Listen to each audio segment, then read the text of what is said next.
अस्सलामुअलैकुम dear students, welcome to AG knowledge academy. पिछले lecture में हमने एनालिसिस ऑफ बिज़नेस ट्रांजैक्शंस पे बात की थी। हमने देखा था कि कौन सी चीज़ को हमने एसेट्स में क्लासिफाई करना है, लिखना है, कौन सी चीज़ को हमने एक्सपेंसेस में लिखना है, कौन सी चीज़ को हमने लाइबिलिटी, कैपिटल, रेवेन्यू, इस तरह क्लासिफिकेशन हमने बेसिकली सीखी थी। आज हम नेक्स्ट जो हमारा चैप्टर है, नेक्स्ट जो स्टेप है उसकी तरफ मूव करेंगे। उसका नाम है जर्नल।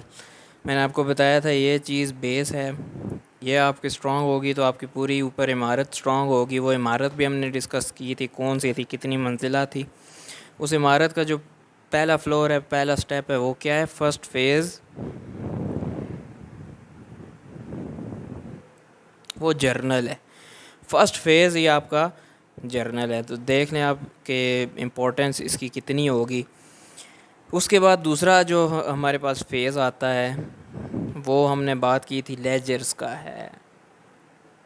पिछली वीडियो में, पिछले लेक्चर में हमने लेजर्स यानी टी अकाउंट्स का जनरल सा फॉर्मेट देखा और हमने देखा कि उसमें पोस्टिंग कैसे होती है। उससे आपको क्लियर हो गया कि क्या चीज़ डेबिट करनी है और क्या चीज़ क्रेडिट होनी है। वो आपको अच्छे से आ गया, तो ये आपके लिए चैप्टर बहुत आसान होने और इंटरेस्टिंग होने जा रहा है। तो चलते हैं, थोड़ा सा इसको देखते हैं मज़ीद। जर्नल जो है आपका, जर्नल, क्योंकि ये जो हमारा चैप्टर है ये फ्रेंच वर्ड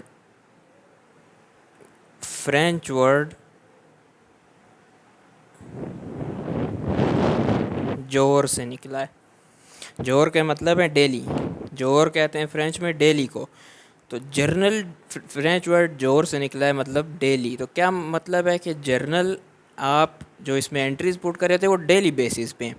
ज़ाहिर है बिज़नेस जो ट्रांजैक्शंस कर रही होती है वो डेली बेसिस पे कर रही होती है, और डेली बेसिस पे भी कई नंबर्स की कर रही होती है, मुख्तलिफ कर रही होती है, काफ़ी सारी कर रही होती है। तो जर्नल का ये मकसद है कि हर ट्रांजैक्शन को रिकॉर्ड किया जाए रेलिवेंट अकाउंट में। वो हमने क्लासिफिकेशन ऑफ एसेट्स में सीखा कि किस तरह से हमने कौन से अकाउंट में डालनी है। उसके बाद एंट्री कहते हैं ट्रांजैक्शन को, जो भी आप एंट्री रिकॉर्ड करते हैं उसको एंट्री हम कह देते हैं, और उसी को हम जर्नल एंट्री कहते हैं जी।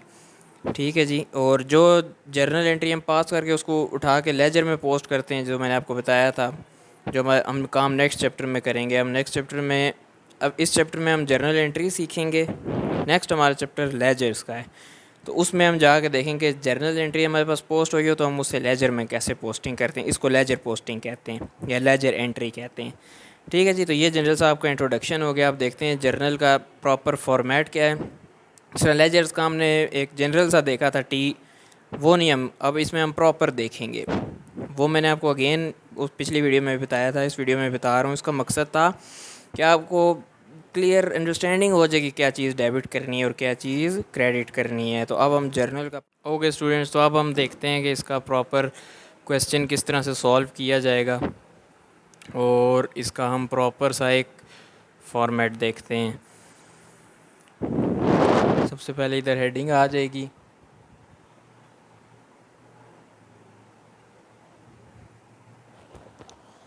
ठीक हो गया जी, एक मिनट जी। ओके, ये जर्नल की आपकी हेडिंग आ गई इधर। ओके जी, यहाँ पे अब फॉर एग्ज़ाम्पल ये आपका पूरा पेज है,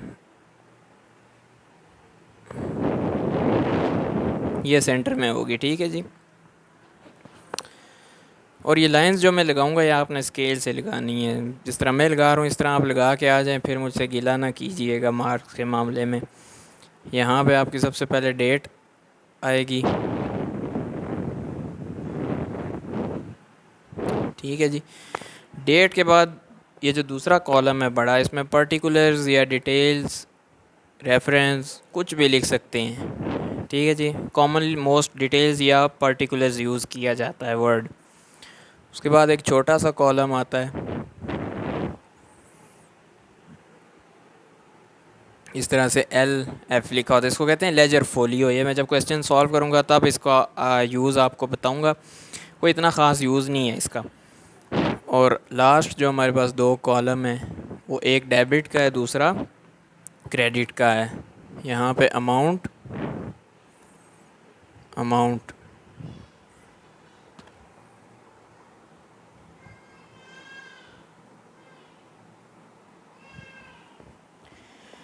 ठीक है जी, इधर मैंने लिखा है अमाउंट इन रुपीज़। जो ये भी याद रखें कि जो भी करेंसी क्वेश्चन में दी होगी यहाँ पे आपने वही लिखनी है। बेशक लेजर का क्वेश्चन है, बेशक जर्नल एंट्री का क्वेश्चन है, जो मर्ज़ी क्वेश्चन है, जो भी उसने क्वेश्चन में करेंसी दी होगी हम वही यूज़ करेंगे। ऐसा नहीं है कि उसने क्वेश्चन में डॉलर्स दी हुई है आप जनाब इधर रुपीज़ लिख रहे हो, ऐसा नहीं काम करना। अच्छा, अब यहाँ पे एंट्री से किस तरह से पास करते हैं। फॉर एग्ज़ाम्पल ये कोई डेट है, डेट का ये मैं फॉर्मेट लिख रहा हूँ जो जनरल सा होता है। ठीक है जी, डेट, मंथ और ईयर आ गया आपके पास।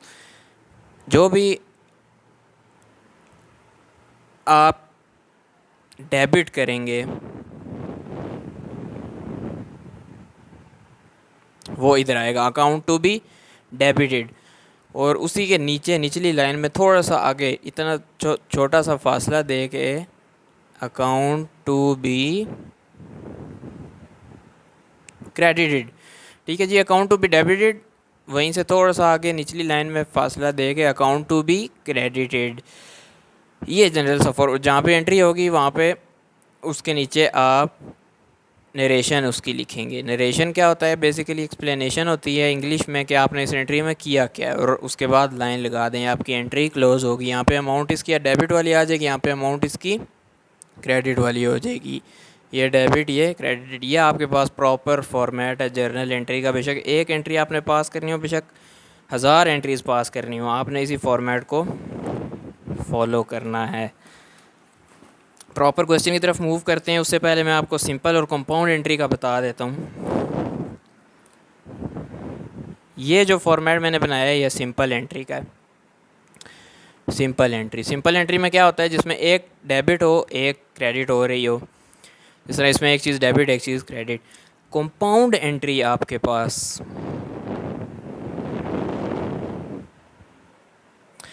कंपाउंड एंट्री वो एंट्री होती है जिसमें 2 डेबिट्स हों या 2 क्रेडिट्स हों। ठीक है जी, इसकी भी एग्जांपल आगे क्वेश्चन में आ जाएगी, अभी इतना परेशान होने की ज़रूरत नहीं है। एक प्रॉपर क्वेश्चन सॉल्व करते हैं ताकि आपको सही से इसकी अंडरस्टैंडिंग हो जाए। तो क्वेश्चन का सोल्यूशन आप पूरा देखें, इंशाल्लाह आपको फ़ायदा होगा। उसमें काफ़ी किस्म की ट्रांजैक्शंस आ रही हैं, इस तरह का क्वेश्चन मैंने चूज़ किया है। तो चलें, मैं इतनी देर में प्रॉपर फॉर्मेट बनाता हूँ, आप भी कॉपी और पेंसिल उठा के रेडी हो जाइए।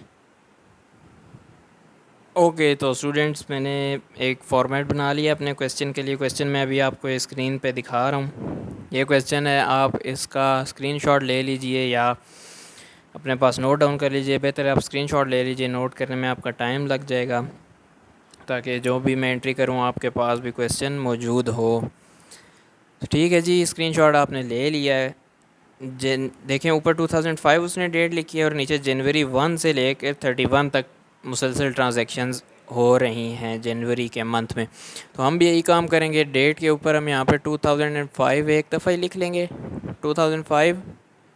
उसके बाद हम भी जनवरी 1 जनवरी 2 इस तरह से अब चलेंगे। पहली ट्रांजैक्शन है जनवरी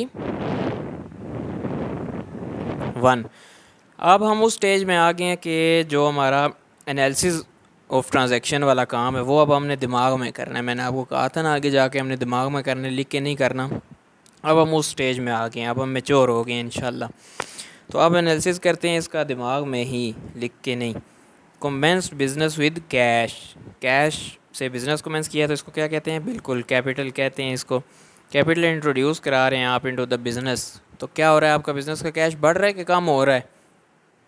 जी बढ़ रहा है, क्योंकि कैश बिज़नेस में आ रहा है। तो कैश आपका डेबिट और क्रेडिट क्या होगा, कैपिटल। बिल्कुल सही फरमाया। तो क्या लिखूँगा मैं, कैश अकाउंट। लिखा था ना हमने फॉर्मेट में कि जो अकाउंट डेबिट करना होता है वो पहले लिखते हैं। तो कैश अकाउंट डेबिट और कैपिटल अकाउंट क्रेडिट। जिस तरह बात हुई थी कि क्रेडिट वाला अकाउंट निचली लाइन में लिखते हैं और थोड़ा सा आगे करके, ये देख रहे हैं आप फ़र्क दोनों का। तो ये कैपिटल अकाउंट हो गया। अमाउंट कितनी है जी, 120,000। डेबिट वाले की अमाउंट ये आ गई और क्रेडिट वाले की अमाउंट ये आ गई। ये आपकी एंट्री पोस्ट हो गई। नरेशन सॉरी रह गई है, नरेशन में क्या लिखेंगे, बीइंग या कैपिटल बीइंग इंट्रोड्यूस्ड, बस इनफ। पता लग रहा है बिजनेस इसमें क्या हो रहा है, कैपिटल बीइंग इंट्रोड्यूस्ड या capital being introduce in cash या capital being introduced into the business, कुछ भी आप लिख सकते हैं। Capital being introduced by the owner, capital being introduced by the owner in cash, कुछ भी लिख सकते हैं। मकसद इस नरेशन का क्या हो कि आपकी एंट्री को वो एक्सप्लेन कर रहा हो। ये ना हो कि एंट्री आपने पाकिस्तान की पास की हो, नरेशन आपने चाइना की लिखी हो, तो फिर वो बहुत ही गड़बड़ हो जाएगी। ठीक है जी।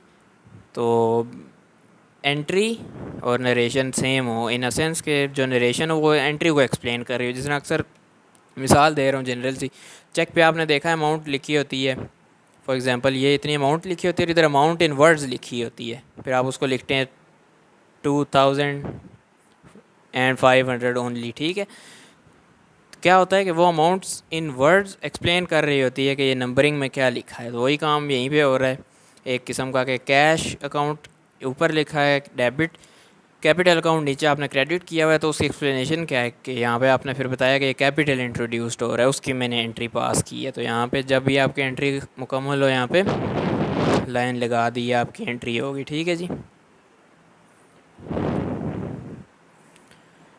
इसको थोड़ा एक्सटेंड कर लेते हैं, जगह है हमारे पास। अच्छा, लेजर फोलियो का मैंने आपको कहा था बताऊंगा। ये हर अकाउंट को नंबर दे देते हैं, ये बिजनेसेस इस्तेमाल करते हैं। जिस तरह कैश अकाउंट मैंने खोला, मैं इसको 1 नंबर दे दिया, कैपिटल अकाउंट खोला मैंने इसको 2 नंबर दे दिया। यहाँ पे जितनी भी और एक दो एंट्रीज़ आएंगी ना, उनमें मैं ये लेजर फोलियो आपको लिख के समझाता हूँ, फिर आपको समझ आ जाएगी इंशाल्लाह। नेक्स्ट जी, जनवरी 2 में वो कह रहा है डिपॉजिटेड इन द बैंक। क्या डिपॉजिट इन द बैंक? ज़ाहिर बात है कैश। कितने का? 32,000 का। अब आप बिज़नेस से उठा के कैश बैंक में जमा करा रहे हैं, मतलब आपके पास कैश की कमी नहीं हो रही। ये मैंने पहले भी बताया था कि अब हम बात बिज़नेस के हवाले से करेंगे, बात हम किसी आदमी किसी ओनर के हवाले से नहीं करेंगे। मिस्टर एक्स का बिज़नेस है तो मिस्टर एक्स के हवाले से नहीं यहाँ पे बात हो रही है, यहाँ पे बात बिज़नेस के हवाले से हो रही है। तो क्या होगा जी कि बिज़नेस का कैश बिज़नेस से निकल के बैंक में जा रहा है, तो बिज़नेस के कैश अकाउंट में एसेट में कमी आ रही है ना, तो कैश को हम क्रेडिट करेंगे यहाँ पे। और डेबिट क्या होगा जी? बैंक डेबिट होगा, क्योंकि बैंक भी बिज़नेस का एसेट है, वहाँ पे अमाउंट जा रही है, वो एसेट इंक्रीज़ हो रहा है तो उसको हम डेबिट कर देंगे। ठीक है जी, समझ आ गई आपको? इजी सी एंट्री है, बस थोड़ी स्टार्ट है तो हो सकता है आपको कन्फ्यूजन हो। असल में कोई इसमें कन्फ्यूजिंग बात नहीं है। Bank account debit, cash account credit. Amount कितनी है? 32,000।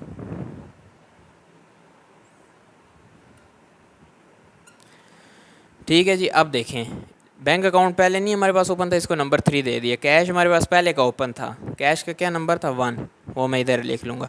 यानी ये एक किस्म का आसानी के लिए होता है, जब आपके बहुत ज़्यादा अकाउंट्स हों तो आप नंबर से उसको सर्च कर लें। ये मैंने इसीलिए कहा कि बिजनेसेस ने पहले इन अकाउंट्स को नंबर अलॉट किए होते हैं। फॉर एग्ज़ाम्पल कैश अकाउंट को 1000 नंबर अलॉट किया होगा, कैपिटल को 1001, इसको 1002, तो वो बिजनेसेस के उसमें आसानी होती है। आप बस ये बना के शो करा दें, इसमें बीच में कुछ भी ना लिखें, तो आपको इंशाल्लाह नंबर मिल जाएंगे फॉर्मेट के। बाकी ये जो फॉर्मेट है ये पूरा इसी तरह ठीक होना चाहिए। ओके जी, अच्छा यहाँ पे इसकी नरेशन रहेगी। नरेशन में क्या आएगा जी कि बीइंग कैश या cash being deposited in the bank. ठीक है, साफ साफ सुथरा सुथरा करके लिखना है आपने। एक लाइन में नहीं नरेशन आती तो कोई नहीं, 2 में लिख दें, लेकिन ये काम नहीं करना है। ये तो मैंने इसलिए किया क्योंकि यहाँ पे हमारे पास जगह लिमिटेड होती है। आपके पास पूरा पेज होगा, आपके पास जगह लिमिटेड नहीं होगी। नेक्स्ट ट्रांजैक्शन भी जनवरी 2 की है, उसमें कह रहे purchase goods from Babar. Again यहाँ पे मैंने आपको बताया था कि जब वो किसी बंदे का नाम जिक्र कर दे तो फिर हम एज्यूम करेंगे कि ये ट्रांजैक्शन ऑन कैश नहीं हो रही, बल्कि ये ट्रांजैक्शन ऑन क्रेडिट हो रही है। तो परचेज़ की है, तो मेरा आपसे सवाल ये है कि परचेज़ जब करते हैं तो गुड्स बिज़नेस के अंदर आते हैं या बिज़नेस से बाहर जाते हैं? बिल्कुल जी, बिज़नेस के अंदर गुड्स आते हैं, क्योंकि परचेज़ गुड्स करके आप बिज़नेस में लाते हैं। तो क्या होता है कि आपके गुड्स डेबिट हो जाते हैं, क्योंकि वो आपका एसेट होता है तो उसको आप डेबिट कर देते हैं। और थ्रू कैश कर रहे हो तो वो भी आपका एसेट होता है, उसमें फिर कमी आ जाती है तो आप कैश को क्रेडिट कर देते हैं। अब यहाँ पे उसने कैश नहीं, यहाँ पे बाबर का नाम किया, तो यहाँ पे हम लाइबिलिटी रेज कर देंगे, जिसको कहते हैं क्रेडिटर्स या अकाउंट पेएबल। बिल्कुल जी, तो परचेजेस डेबिट,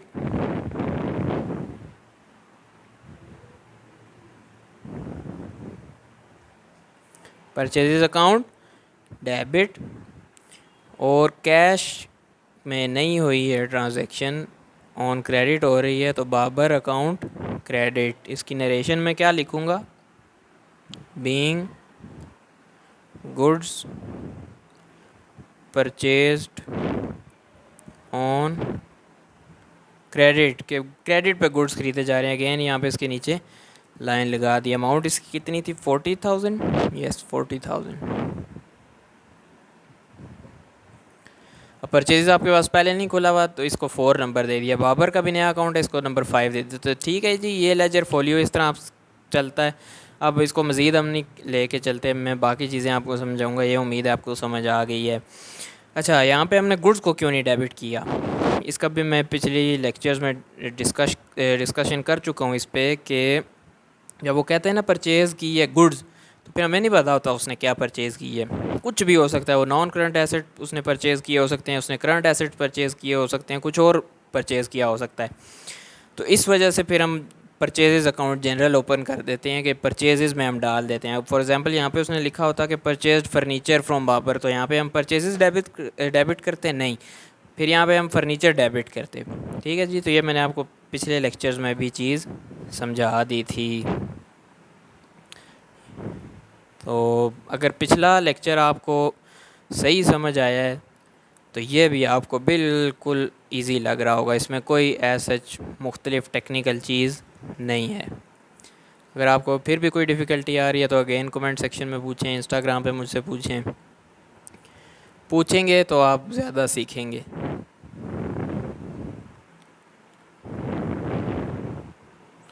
ओके जी, नेक्स्ट ट्रांजैक्शन है जनवरी 5 की, के purchase furniture from Salim furnitures. जनवरी 5 की हमारे पास के purchase furniture from Salim furnitures. अब देखें फर्नीचर का उसने नाम ले लिया, तो अब हम परचेजेस डेबिट नहीं करेंगे, अब हम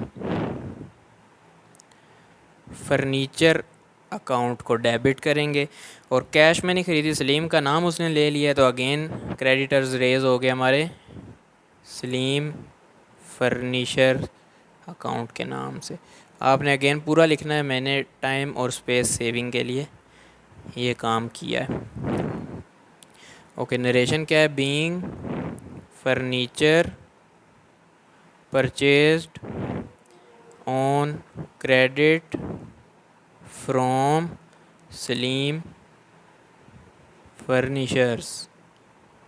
ठीक है जी, पूरी तरह से एक्सप्लेन कर रही है नरेशन इस एंट्री को, तो ये आपकी बिल्कुल ठीक हो गया। अमाउंट इसकी है 10,000 10,000 10,000। ये मैं इरेज कर देता हूँ, आपको कन्फ्यूजन ना हो।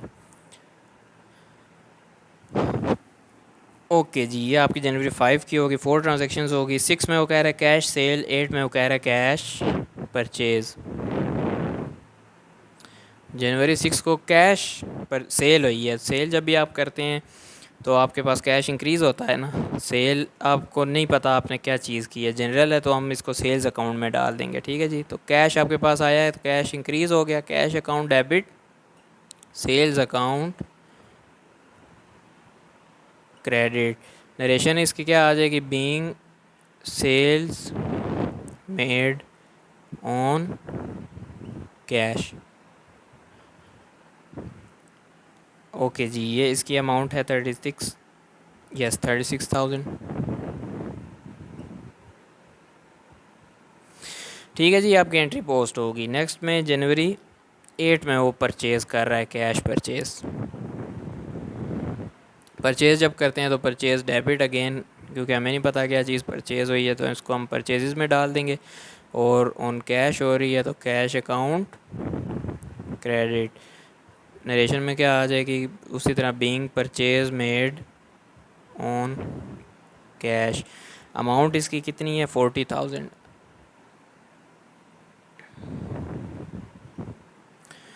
ओके जी, इजी जा रहा है अभी तक सारा। नेक्स्ट में वो कह रहा है sold goods to Hafeez. Hafeez को गुड्स सेल किए, हफीज़ का उसने नाम ले लिया तो इसका मतलब ऑन क्रेडिट हो रही है। ये सेल थी ऑन कैश, अगली सेल हो रही है ऑन क्रेडिट, तो कैश की जगह यहाँ पे हफीज़ का अकाउंट ओपन हो जाएगा, हफीज़ अकाउंट। और क्रेडिट क्या हो जाएगा आपका, सेल्स अकाउंट। ठीक हो गया जी। ये डेट है इसकी January 10, ऐसे ही है जी, बिल्कुल ऐसे ही है। अमाउंट इसकी कितनी आ गई, 48,000। अमाउंट्स गलत तो नहीं लिख रहा, क्योंकि इस तरह मैच करना भी इसका ज़रा मुश्किल होता है। नहीं, ठीक लिख रहा हूँ, 48,000। ये जब भी इस तरह का क्वेश्चन आपके पास आया करे ना, देखें अब इसमें मैचिंग करने में मुश्किल है अमाउंट्स की, क्योंकि देखें जिस तरह कैश सेल्स का लिखा है उसके सामने आपको आसानी से पता नहीं लगता कि इसकी अमाउंट 36 है या 40 है। तो इसका बेहतर ये है कि स्केल रख के आप पहले लाइंस लगा लिया करें, तो ताकि आपको पता लगे कि इस क्वेश्चन का या इस ट्रांजैक्शन की ये अमाउंट है। उसमें फिर आपके पास टाइम भी सेव हो जाता है और इजी रहता है आपके लिए। तो यहाँ पे इसकी नरेशन आ जाएगी, नीचे जगह कम है तो आप ख़ुद लिख लीजिएगा कि being sale made on credit to Hafeez. ठीक है जी। ये आपकी January 10 तक आई गेस 7 एंट्रीज़ पास हो गई हैं। ये मैं इसलिए इस तरह कर रहा हूँ क्योंकि मेरे पास जगह कम है। आपने एक पूरे पेज पे ये इस तरह से जर्नल बनाना है, ठीक है जी। उसमें बेशक आपकी 10 एंट्रीज़ आएँ, बेशक 20 आएँ, बेशक पूरा क्वेश्चन उसी एक पेज पे ख़त्म हो जाए, आपने उसी एक पेज पे ख़त्म कर देना है। ये नहीं है कि हर जिस तरह मैं ये इरेज़ कर रहा हूँ आप इरेज़ करें। ये मैं इरेज़ इसलिए कर रहा हूँ क्योंकि मेरे पास यहाँ पे जगह नहीं है। तो आपने ये काम नहीं करना, ठीक है जी। आपने एक ही पेज पे, अभी समझे ये मेरे पास एक ही पेज चल रहा है, अगर एक पेज ख़त्म हो जाए फिर भी आपकी एंट्रीज़ रहती हों तो आप नेक्स्ट पेज पे भी इसी तरह पूरा ये फॉर्मेट बनाएंगे, ठीक है जी। नेक्स्ट January 13 है कि हफीज़ को जो हमने पिछली ट्रांजैक्शन में सेल की है वो उसने रिटर्न कर दी है। जब सेल रिटर्न हो तो हम रिटर्न का अकाउंट नया ओपन करते हैं, सेल्स रिटर्न का। जब परचेज़ रिटर्न होता भी हम परचेज़ रिटर्न का नया अकाउंट ओपन करते हैं। उसको मैंने आपको बताया था सेल्स रिटर्न भी कहते हैं या रिटर्न इनवर्ड भी कहते हैं। वो किस लिए कहते हैं वो मैंने एक पिछले अकाउंटिंग टर्म्स वाले लेक्चर में बताया था, उसमें आप जाकर डिटेल में देखें। यहाँ पे डिस्कस करके टाइम ज़ाया करने वाली बात है। तो सेल जब हमने की थी तो सेल हम क्रेडिट करते हैं, कैश डेबिट होता है। यहाँ पे क्या होगा, कैश या क्रेडिटर डेटर जो भी हो वो डेबिट होता है। यहाँ पे क्या होगा कि सेल्स रिटर्न अकाउंट यानी रिटर्न इनवर्ड अकाउंट, उसको हम डेबिट करेंगे सेल की जगह। ये सेल्स का क्या है, काउंटर अकाउंट है। बजाय सेल्स पूरी को हम दोबारा से डेबिट करें, हम सेल्स को वहीं क्रेडिट रहने देते हैं, उसका एक हम नया काउंटर अकाउंट रिटर्न के नाम से खोल देते हैं, रिटर्न इनवर्ड्स के नाम से। ये जब आप आके फाइनल अकाउंट्स का चैप्टर पढ़ेंगे उसमें आप देखेंगे कि ये सेल्स के में से किस तरह से लेस होता है। ओके जी। तो रिटर्न इनवर्ड आपका डेबिट हो गया। और क्रेडिट क्या चीज़ होगी, अच्छा अब कैश होता तो यानी हमने कैश पे सेल की होती तो हम कैश को वापस क्रेडिट कर देते क्योंकि हमें उसको बंदे को कैश वापस करना पड़ता। लेकिन यहाँ पे सेल थी ऑन क्रेडिट, यानी वो बंदा हमें लाइबल था पे करने के लिए अमाउंट। अब हम उसी बंदे को वापस क्रेडिट कर रहे हैं, ये शो करा रहे हैं कि पहले उसने अमाउंट फॉर एग्जांपल देनी थी 40,000 की, अब उसमें से ये अमाउंट हम माइनस करके उससे लेंगे। जिस तरह पिछली ट्रांजैक्शन थी ना 48,000 की, उसमें से 8,000 उसने रिटर्न कर दिया है। अब देखें पिछली ट्रांजैक्शन में फीस डेबिट था 8,000 से, यहाँ सॉरी 48,000 से, यहाँ पे क्रेडिट हो गया 8,000 से। तो 48 वो और 8 ये माइनस हो गया, कितना बैलेंस बच जाता है फ़ीस के अकाउंट में, 40,000। तो अगेन ये चीज़ जब आप लेजर बना रहे होंगे ना तो आपके सामने बड़ी खूबसूरत करके आ रही होगी कि इस अकाउंट का इतना बैलेंस है, इस अकाउंट का इतना बैलेंस है। यहाँ पे मैं इसलिए डिस्कस कर रहा हूँ ताकि आपको साथ साथ समझ आती रहे, वरना यहाँ पे उस बैलेंस डिस्कस करने का हमारा कोई काम नहीं है। तो इसकी नरेशन क्या होगी कि being goods return by customer या बाय हफीज़ या बाय डेटर या बाय रिसीवेबल, कुछ भी। नेक्स्ट हमारे पास है January 15 की। January 15 में वो कह रहा है paid cash to Babar. Babar को कैश हमने पे किया है, किस खाते में किया है वो ऊपर आप क्वेश्चन में जाके देखें। January 2 में परचेज़ हमने की थी गुड्स बाबर से 32,000 की या नहीं 40,000 की। देखा यहाँ पे अगेन मुश्किल हुई, अगर मैंने लाइंस लगाई होती जो आपको मशवरा दिया तो मुझे भी आसानी होती। खैर आपने लगा लेनी है ताकि आपको आसानी हो, नेक्स्ट टाइम में भी इंशाल्लाह लगा लूँगा। तो बाबर से हमने 40,000 की परचेज़ की थी ऑन क्रेडिट, हमने उसको 40,000 कैश पे करना था, जिसमें से कैश पे करने से पहले ही हमें गुड्स वापस करने पड़ गए। गुड्स हमने 38,000 के, नहीं सॉरी, कैश हमने पे कर दिया 38,000 का बाबर को। 40,000 हमने पे करना था बाबर को, जिसमें से हमने कैश 38,000 पे कर दिया। तो बाबर को यहाँ पे हम डेबिट कर देंगे, पहले हमने बाबर को क्रेडिट किया हुआ था। ये हम शो करा रहे हैं कि 40,000 में से 38,000 हमने उसको पे कर दिया, यानी उसके अकाउंट में बैलेंस कितना रह गया, 2,000 हमें बाकी पे करना है। पेमेंट थ्रू कैश हुई है।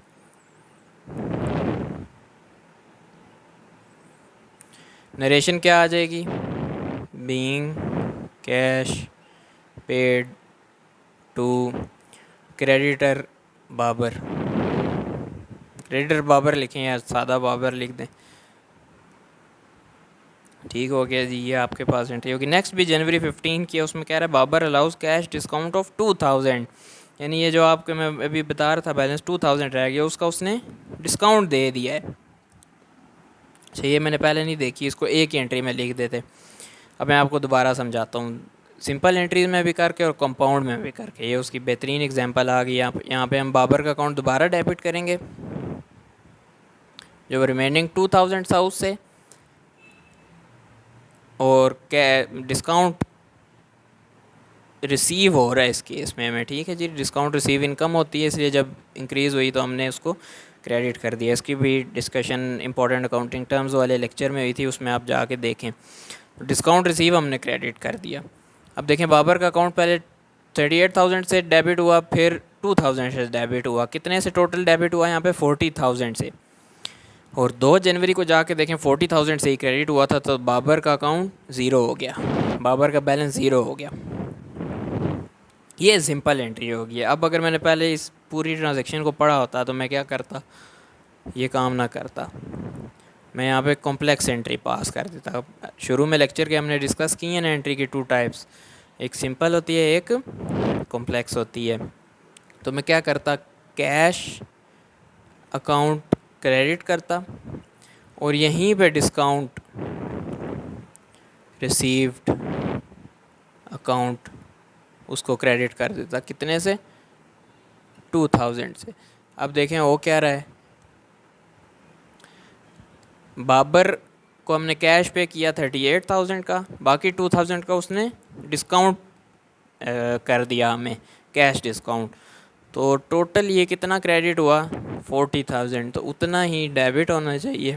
40,000 ने टोटल करके डेबिट लिख दिया, यानी बाबर का बैलेंस 40,000 का था, जिसमें से हमने 38,000 उसको कैश में पेमेंट कर दी, बाकी उसने डिस्काउंट दे दिया। तो ये इस तरह से एंट्री होगी। इसको कहते हैं कॉम्प्लेक्स एंट्री, जो शुरू में हमने टाइप डिस्कस की थी, जिसमें या 2 डेबिट्स हो रहे हों या 2 क्रेडिट्स हो रहे हों। तो इसकी नरेशन क्या आ जाएगी, नरेशन इसकी थोड़ी लंबी होगी। Being payment made to creditor and availing cash discount, कि हमने उसको पेमेंट भी की है और डिस्काउंट भी अवेल किया है, एक तीर से 2 शिकार किए हैं। ओके जी, जनवरी 25 को ट्रांजैक्शन है हमारे पास मिस्टर अदनान की, कि उन्होंने कैश, ये ओनर का नाम है अदनान, उसने कैश निकलवाए हैं पर्सनल यूज़ के लिए 6,000 के, और गुड्स निकलवाए हैं पर्सनल यूज़ के लिए 32,000 के। अगेन ये कॉम्प्लेक्स एंट्री बनती है हमारे पास। कैश बिजनेस से जा रहा है और गुड्स जा रहे हैं। ड्राइंग्स अकाउंट यहाँ पे रेज हो गया, ड्राइंग्स अकाउंट हम डेबिट करेंगे कितने से,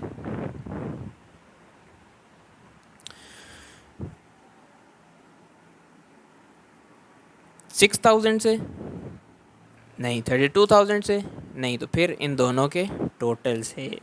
इन दोनों का टोटल बनता है 9,200। कैश क्रेडिट होगा,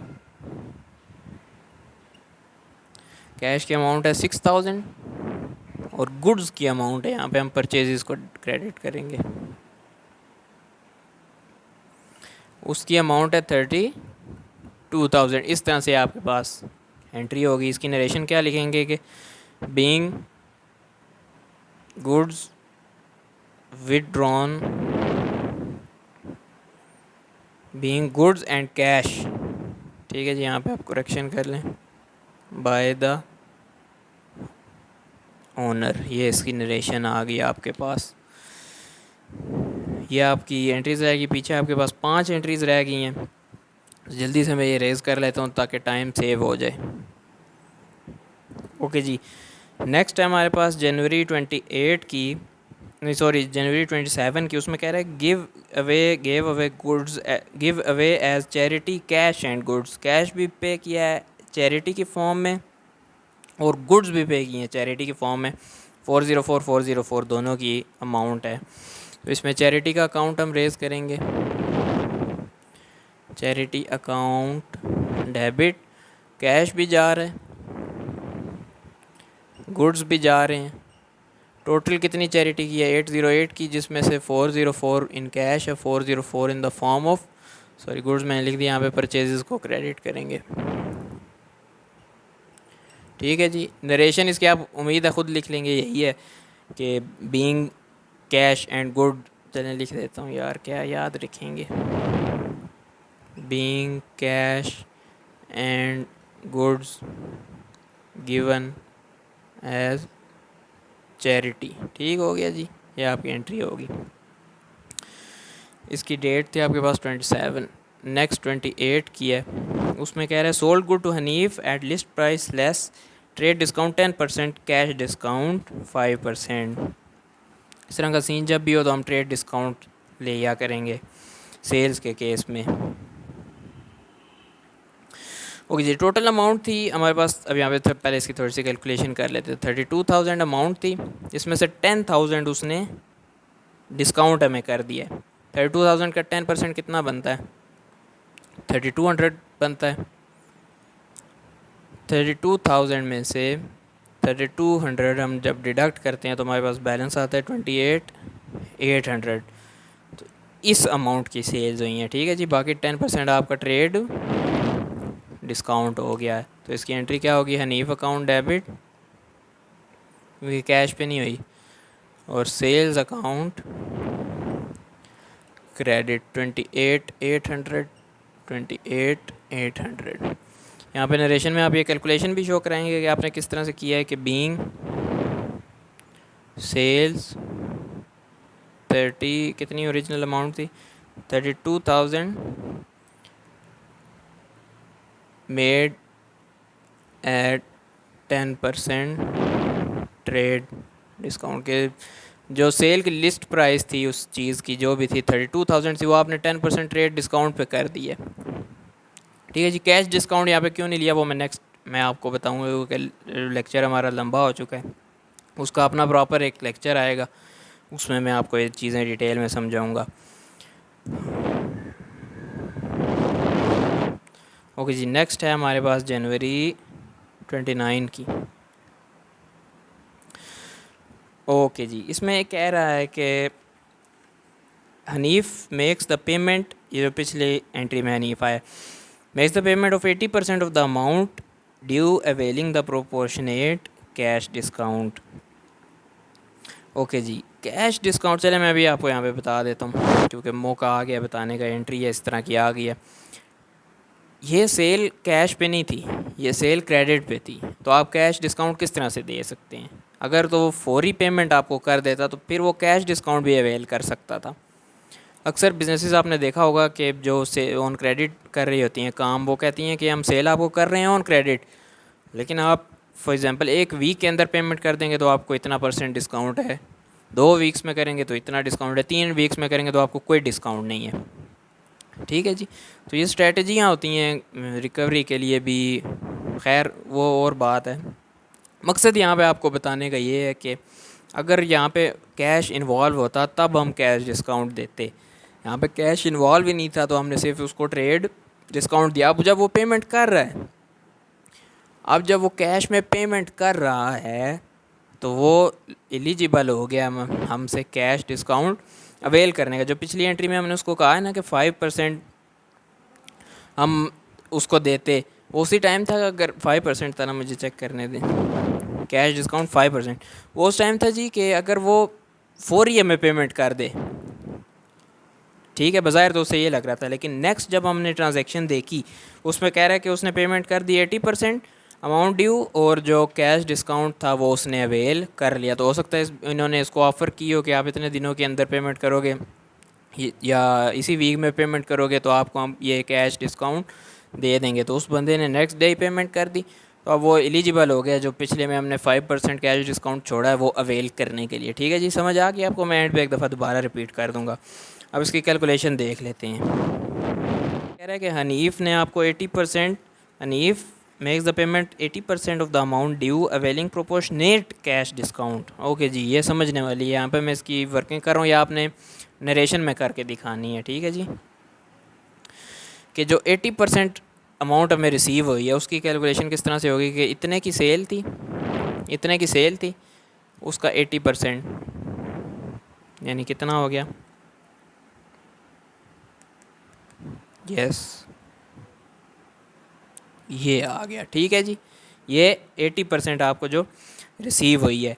अब कह रहे प्रोपोर्शनेट उसने कैश डिस्काउंट भी इसमें रिसीव कर लिया है बंदे ने, यानी आपने उसको एक कैश डिस्काउंट अलाउ किया है आपने, यानी जो डिस्काउंट आपने अलाउ किया है वो कितना बन गया? 5% था ना, डिस्काउंट आपके पास बन गया, इतना डिस्काउंट बन गया। मतलब इसका क्या है, इन दोनों का डिफरेंस लें, इसको इसमें से माइनस करें, आपके पास बनता है 21888। ये पेमेंट उसने in the form of cash की है। जो बाकी है ये वाली, ये उसने डिस्काउंट हमसे अवेल कर ली है। मैं आपको दोबारा थोड़ा सा वो बर्ड आई व्यू दे देता हूँ कि हुआ क्या है। जनवरी 28 को हमने उसको सेल की थी, उसने कैश नहीं पे किया था। असली उसकी लिस्ट प्राइस चीज़ की 32,000 थी, लेकिन हमने उसको वहीं पे 10% रेट डिस्काउंट दे दिया तो इतनी अमाउंट बन गई। बाकी जो 5% था वो डिस्काउंट ये तय था कि जब भी वो कैश पेमेंट करेगा हम उसको दे देंगे। बेशक एक दिन में हो सकता है, बिज़नेस की पॉलिसी हो कि एक दिन में ही करेगा तो हम उसको दे देंगे। ठीक है जी, अब उसने पेमेंट कर दी, हम उसको डिस्काउंट दे देंगे। हमने उसको डिस्काउंट दे दिया, जो लिखा हुआ है कि 80% हमें रिसीव हुई है, प्रोपोर्शनेट है उसमें कैश डिस्काउंट भी। तो पहले हमने इसका 80% निकाला टोटल, उसमें से हमने देखा कि डिस्काउंट कितना था और कैश कितना था। ठीक है जी, तो ये ट्रांजैक्शन अब ये वर्किंग में आपने करनी है। मैंने सारी इधर ही कर दी है, मतलब नरेशन में, क्योंकि नीचे मेरे पास जगह नहीं है, आपको नज़र नहीं आएगा।